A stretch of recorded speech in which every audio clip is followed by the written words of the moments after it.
What if the safest investment on Earth just became a ticking time bomb? In May 2025, Moody's shattered a century of confidence downgrading U.S. debt as interest costs explode past $870 billion a year. China's dumping treasuries, gold's racing toward $4,000, and behind closed doors, Treasury Secretary Besant just admitted the plan is to outgrow the debt, not by cutting spending, but by letting inflation do the dirty work. Bondholders won't default, they'll just get bled dry. And the global economy, it's already bracing for impact. In May 2025, U.S. Treasury Secretary Scott Bessent admitted that the government's plan to stabilize debt isn't to reduce it, but to inflate it away. We're going to grow GDP faster than debt, he said, pointing to a 6.7% deficit to GDP ratio, higher than any point outside war or recession. But beneath that phrasing is a brutal trade-off. Bondholders may get paid back, but in dollars, that purchase significantly less. According to the Bureau of Economic Analysis, real GDP grew just 1.1% in Q1 2025, while CPI inflation rose 4.2% year over year, meaning nominal growth was technically positive. But real returns on bonds have turned negative. Even yields at 5% can't outpace a currency losing purchasing power at twice that rate. Bloomberg reported that the 30-year Treasury yield hit 5.03% after Besant's remarks confirming bond markets are already pricing in long-term erosion. If the strategy is growth by inflation, investors are staring down a future where their principal is protected, but their purchasing power is not. And what Besant isn't saying outright may matter more than what he is. But this strategy only works if the rest of the world still believes in U.S. debt. And that belief just took a direct hit. On May 17, 2025, Moody's downgraded the United States' credit rating from AAA to AA1, the final agency to do so. The justification: a sustained surge in government debt and interest payments significantly higher than similarly rated sovereigns. According to the Downgrade memo, U.S. interest expenses are projected to consume nearly 30% of federal revenue by 2035 triple today's level. Already, Reuters confirms the U.S. pays $870 billion annually in interest, a 32% increase from 2023. The market responded fast. Gold prices jumped 1.5% to $233.50 an ounce, while the dollar index dropped to its lowest point since May 8th. Besant dismissed the downgrade as lagging, but bondholders aren't waiting. Wall Street's major indexes slid, and foreign buyers paused purchases, according to Treasury data released Friday. Bob Habercorn of RJO Futures called gold a buy-and-hold market in direct response to the downgrade, and Goldman Sachs held its $4,000 price target.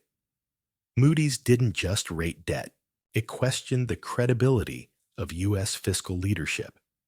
And if credibility breaks, the U.S. could lose more than a rating, especially as its largest lenders begin pulling away.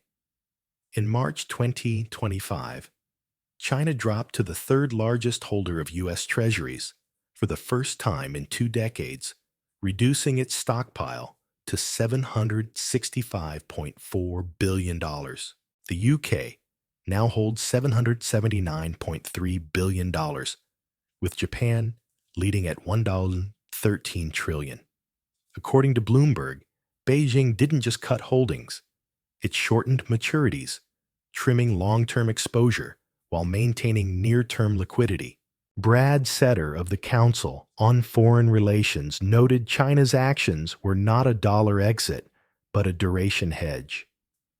I do see good evidence that China is shortening the maturity of its portfolio. This strategic retreat came just weeks before Moody's downgrade and directly after Trump's April 2nd tariff escalation, which triggered volatility across bond markets. The move may not spell abandonment, but it signals mistrust. If China, with its nearly $1 trillion exposure just 5 years ago, is now de-risking, what signal does that send to smaller economies with less buffer?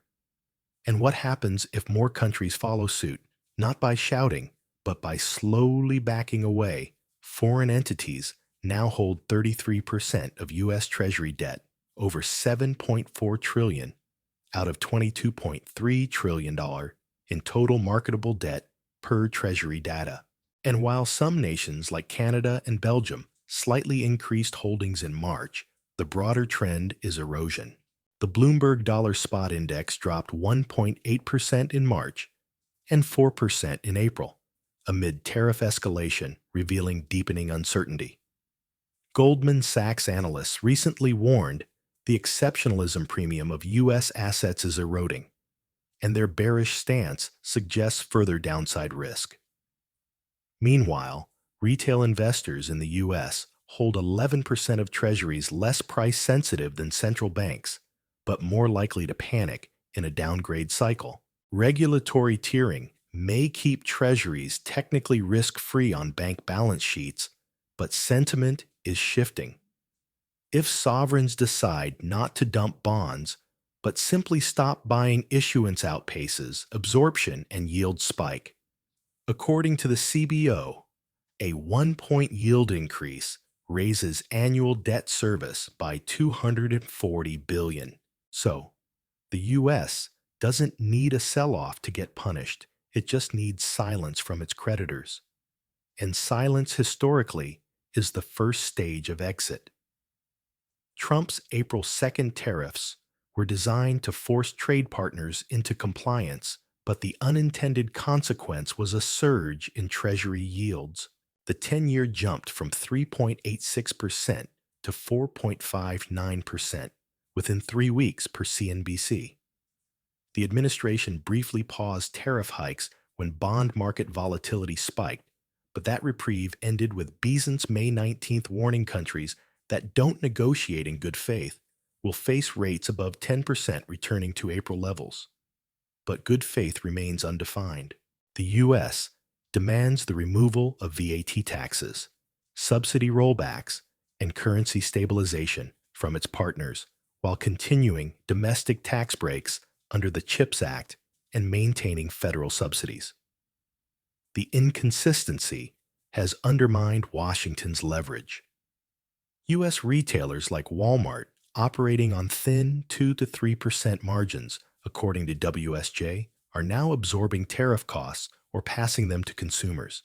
Meanwhile, government revenues from consumption taxes are projected to decline, contradicting Treasury's own forecast. Besant's plan leans on nominal GDP growth to mask real contraction.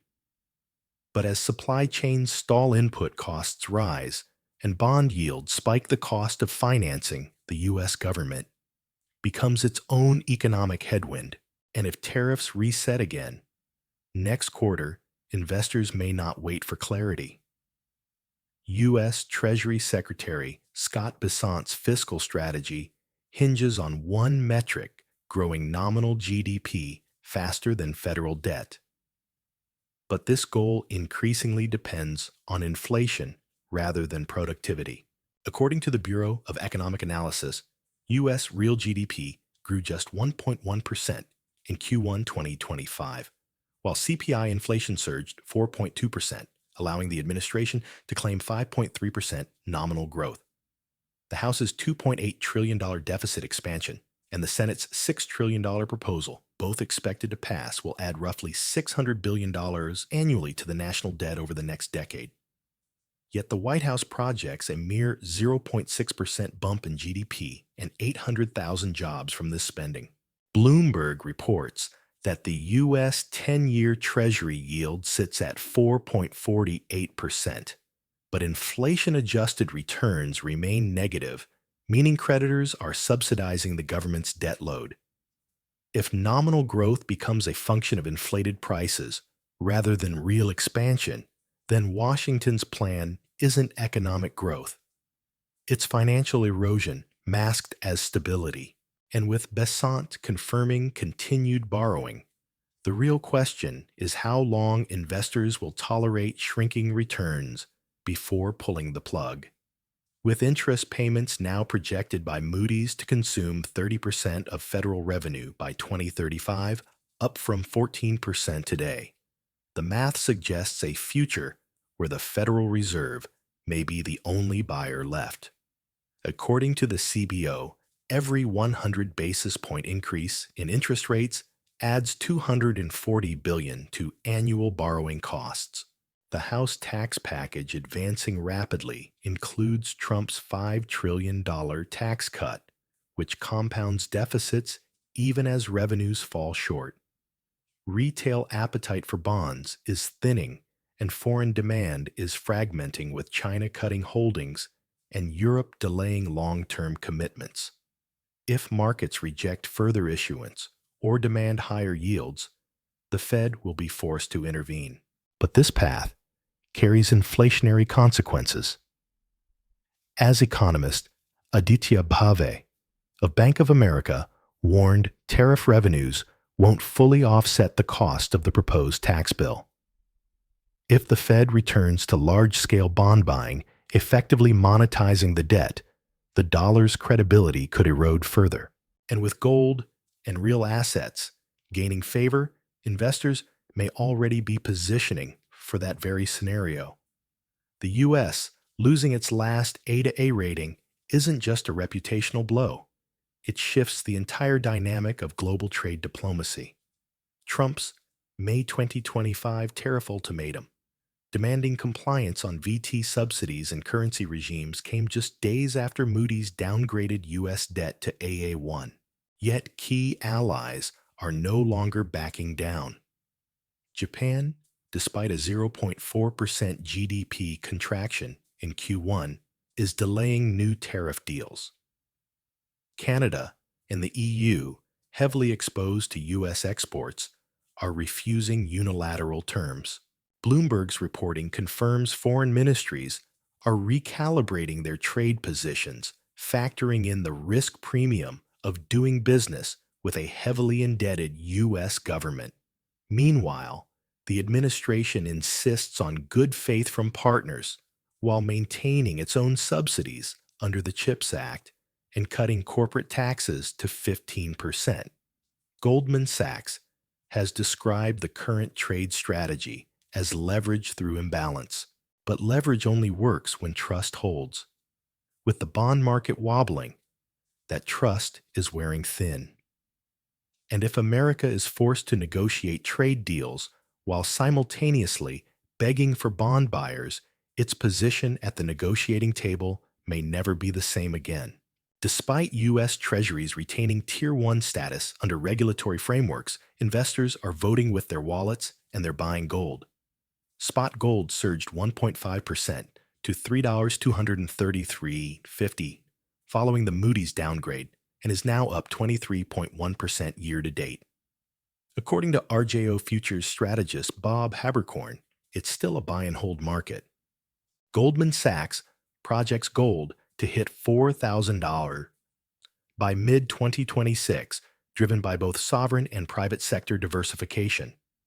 Meanwhile, the Bloomberg Dollar Spot Index dropped 1.8% in March and nearly 4% in April, highlighting declining confidence in U.S. monetary policy. Although Tier 1 status protects bonds in regulatory terms, real-world demand is dictated by trust not rules. Central banks across Asia and the Middle East are increasing gold reserves, citing concerns over U.S. debt sustainability. With a 30-year Treasury yield back near 5%, real returns remain uncertain given inflation's trajectory. Investors now face a choice bet on long-dated government debt, tied to unpredictable fiscal policy or store value in an asset that doesn't depend on political promises. And the market seems to be making that decision already. So now, the U.S. sits on the edge of a double, reckoning its credit rating downgraded and its credibility as a global borrower in question. Moody's didn't just lower a score, It challenged a system that's run for decades on reputation over fundamentals. Bond yields are climbing, inflation-adjusted returns are underwater, and global investors are slowly walking away. Yet Besant's answer is more borrowing, more spending, and more confidence in nominal GDP that may be inflated by design. Gold is rising. China is trimming exposure. Allies are resisting trade demands once taken as law. The question now isn't whether the world will keep financing U.S. deficits, but what price they'll demand to do so. Will the G7 hold the line or follow Beijing's lead? If Trump restarts tariffs full force, who funds the aftermath? Let me know in the comments below, because what happens next could change the architecture of global finance. We're glad you're enjoying this video. Please like and subscribe. Check out another video that is now on your screen.